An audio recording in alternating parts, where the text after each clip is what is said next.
Welcome to Rapid Report, your source for in-depth analysis of global events shaping our world today. From North America to Asia, Europe to the Pacific, the alliances, trade deals, and strategic decisions made by nations are shifting faster than ever. And today, we're uncovering a story that could redefine global power as we know it. For decades, the United States has been the anchor for its closest allies, the United Kingdom, Canada, Australia, and others. But recent economic policies, tariffs, and diplomatic tensions have sparked a historic pivot. These middle powers are now forging new trade and security networks that operate without Washington at the center. That's right, Canada, the UK, Australia, Japan, and even the European Union are quietly building a post-American world order, driven not by hostility toward the US, but by necessity. In this video, we'll break down the full picture, from Mark Carney's declaration at Davos about a rupture in the rules-based order, to Canada's role in creating a massive EU CPTPP trade bridge, to the rise of CANZUK as a serious policy framework. We'll explore what this means for global supply chains, the US dollar, manufacturing jobs, and even the Five Eyes Intelligence Alliance. So stay tuned, because by the end of this video, you'll understand why the world is quietly reconfiguring itself and why America's closest allies are no longer taking their cues from Washington alone. And before we dive in, don't forget to subscribe to Rapid Report. Click that like button if you value clear, insightful analysis, and share this video with friends who want to stay ahead of global events. How middle powers are reconfiguring trade and security. In recent years, a quiet but historic shift has been unfolding among some of the world's closest allies of the United States. Countries like the United Kingdom, Canada, and Australia, traditionally considered steadfast partners of Washington, are increasingly building economic and strategic frameworks that operate without American participation. Analysts argue this shift is not driven by hostility toward the United States, but rather by necessity. The cumulative effect of unpredictable U.S. policies, unilateral tariffs, and threats to long-standing alliances has forced these middle powers to deepen ties among themselves, with the European Union, and even with China. The central claim of this emerging narrative is striking. A post-American trade and security architecture is taking shape, led by Canada, supported by the UK, Australia, Japan, and the EU. This network represents not a rejection of the United States, but a recognition that reliance on Washington may no longer be sustainable. A historic shift among America's closest allies. The realignment among Canada, the UK, and Australia marks an unprecedented moment in modern international history. For decades, these countries oriented their foreign policy, trade, and defense strategies almost entirely around the United States. Today, they are consciously pivoting toward one another and toward global partners beyond Washington's orbit. This development is historic not because it opposes the United States, but because it represents a deliberate choice to operate independently if necessary. Economic diversification and strategic autonomy are now the watchwords of middle power diplomacy. Mark Carney declares a rupture in the global order. At the 2026 Davos Forum, former Bank of England governor and Canadian finance expert Mark Carney delivered a statement that sent ripples through the global economic community. Carney declared that the rules-based Western order had undergone a rupture, signaling that the traditional bargain with the United States no longer works. According to Carney, middle powers could no longer rely on U.S. policy to stabilize trade and security frameworks. He warned that if these nations failed to act collectively, they would risk being on the menu of larger powers. This was not a fleeting critique of Washington's current administration, but a structural warning, reflecting a deeper transformation in global governance. Canada brokers a mega trade architecture. Canada has emerged as a central architect in this new global configuration. The country is spearheading negotiations to link the European Union with the Comprehensive and Progressive Agreement for Trans-Pacific Partnership, CPTPP. This initiative would create a trade bloc encompassing approximately 1.5 billion people. covering over 1/3 of global trade, operating entirely without the United States. The structure of this network is designed to harmonize rules of origin, ensuring that goods produced across Canada, Japan, Vietnam, the UK, and Europe can move with minimal tariffs across nearly 40 countries. The result is a self-contained, interlinked supply chain that reduces dependence on U.S. ports, regulators, and financial institutions, effectively insulating these countries from Washington's policy swings. The UK and Canada turn toward China. Beyond regional trade partnerships, Canada and the UK have taken concrete steps toward engagement with China. UK Prime Minister Rishi Starmer traveled to Beijing to discuss trade opportunities, while Mark Carney facilitated deals to remove barriers on Chinese electric vehicles and Canadian canola. While controversial, these moves are framed as pragmatic responses to U.S. hostility rather than ideological alignment with Beijing. They demonstrate the willingness of middle powers to diversify partnerships and secure economic stability, even if it means engaging with geopolitical competitors. U.S. tariffs trigger a strategic pivot. U.S. tariffs on Canada and Australia were intended to exert economic pressure. Yet the result has been counterproductive from Washington's perspective. Canada, despite experiencing short-term economic contraction, responded by accelerating global diversification and building stronger ties with Europe and Asia. In Australia, public opinion toward the United States shifted sharply. Polls suggest that Australians increasingly perceive the U.S. president as a greater threat to regional peace than either Vladimir Putin or Xi Jinping. These developments underscore that coercive economic measures may push allies into more autonomous alignments rather than compliance. CANZUK becomes a serious policy framework. The idea of CANZUK, a free trade and security alliance among Canada, Australia, New Zealand, and the UK, has surged in credibility. Support in Canada is overwhelming. 94% of citizens now endorse the framework as a means of shielding the nation from U.S. economic pressure. Once considered a niche political concept, CANZUK is now viewed as a viable strategy for securing economic resilience and strategic autonomy, allowing its members to act collectively without Washington's influence. Consequences for the U.S. dollar and American jobs. The implications for the United States are profound. Reduced reliance on the dollar in global trade raises borrowing costs for Washington and erodes financial leverage. Meanwhile, supply chains migrating to non-U.S. hubs threaten manufacturing jobs, particularly in sectors that once depended on Canadian and UK markets. Tariffs, once seen as tools of economic protectionism, appear increasingly ineffective in this new context. The Five Eyes Alliance at risk.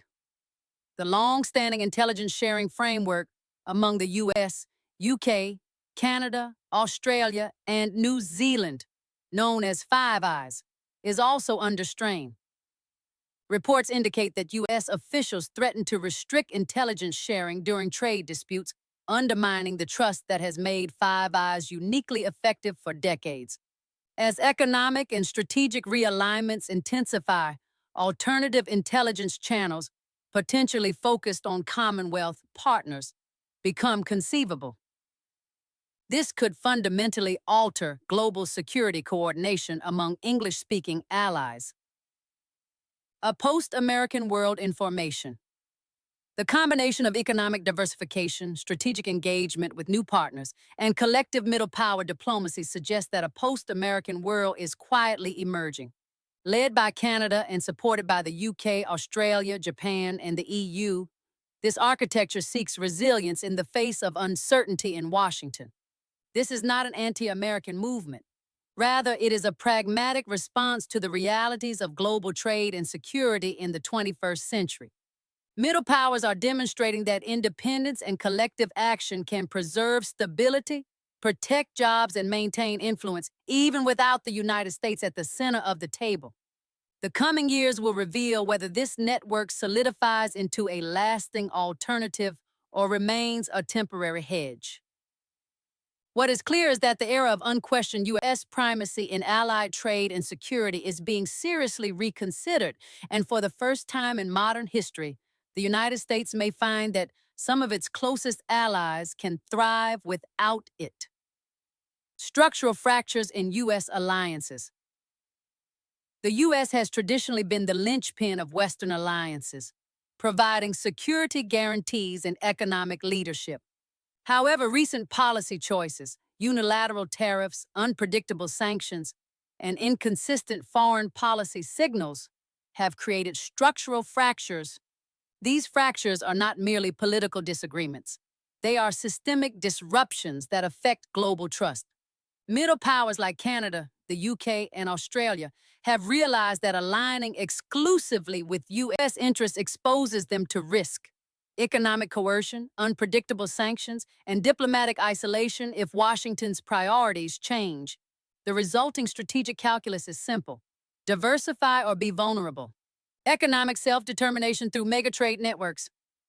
Canada's leadership in linking the EU and CPTPP is a masterstroke of economic diplomacy. This mega-trade architecture is designed to be self-sustaining.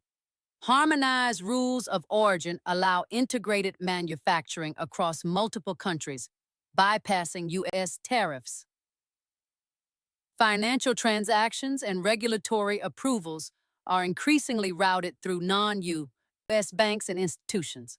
The bloc creates leverage against protectionist U.S. policies, allowing middle powers to negotiate from strength rather than dependence.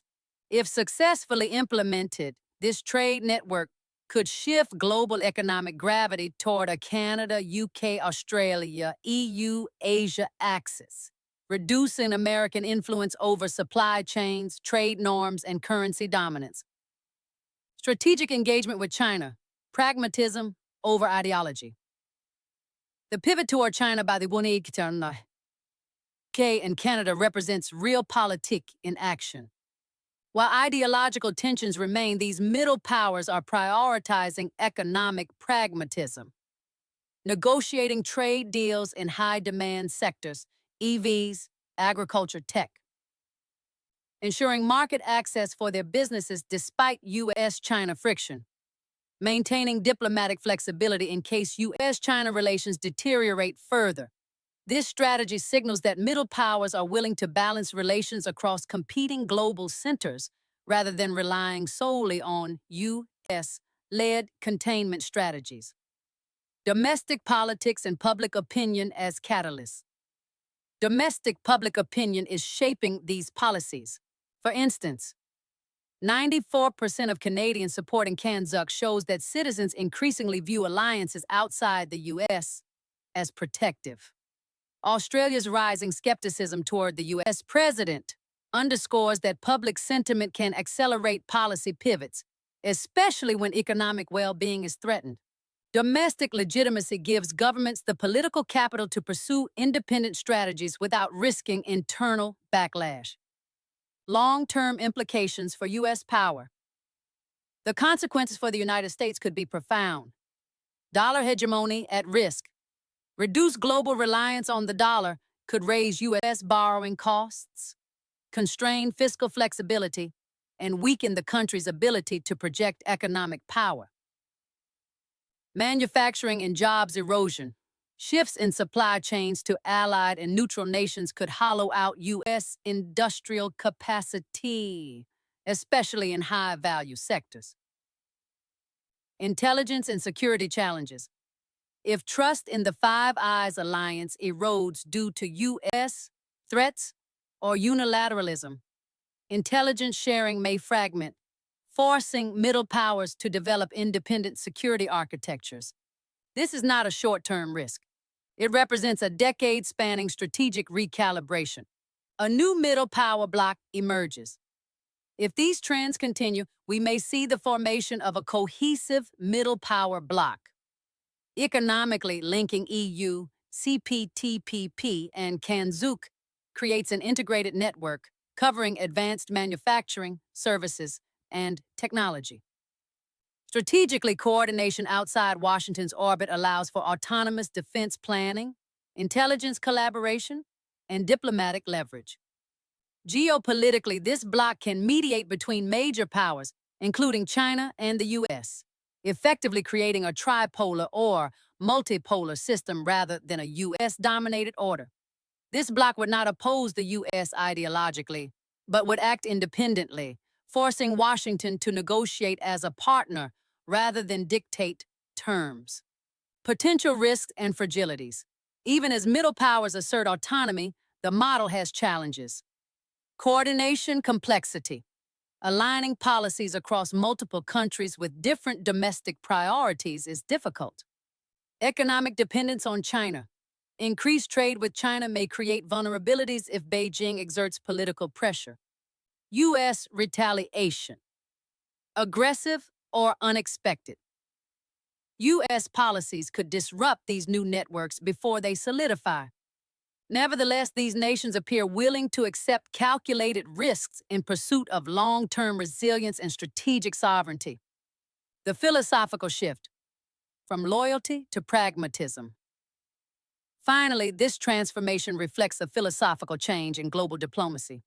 Middle powers are moving from loyalty-based alignment with a hegemon to pragmatism-based partnerships. Alliances are no longer guaranteed by shared history. They are earned through mutual benefit, trust, and structural interdependence.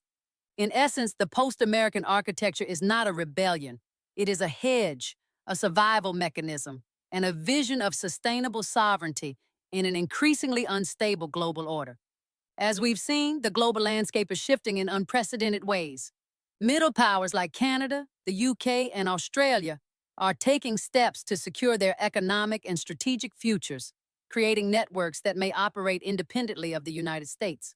From mega-trade agreements to new diplomatic engagements with China, and from CANZUK rising in public support to challenges facing the U.S. dollar and supply chains, this is more than a temporary adjustment. It's a historic reordering of global power.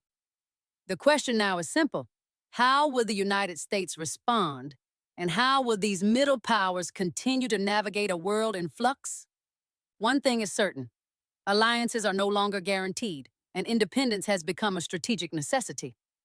If you found this analysis enlightening, make sure to subscribe to Rapid Report for daily updates on the stories shaping our world. Hit the like button, leave your thoughts in the comments, and share this video with others who want to stay informed about the post-American global order. Your engagement helps us continue bringing you the clear, in-depth reporting you rely on. Thank you for watching, and we'll see you in the next episode of Rapid Report, where the world comes into focus.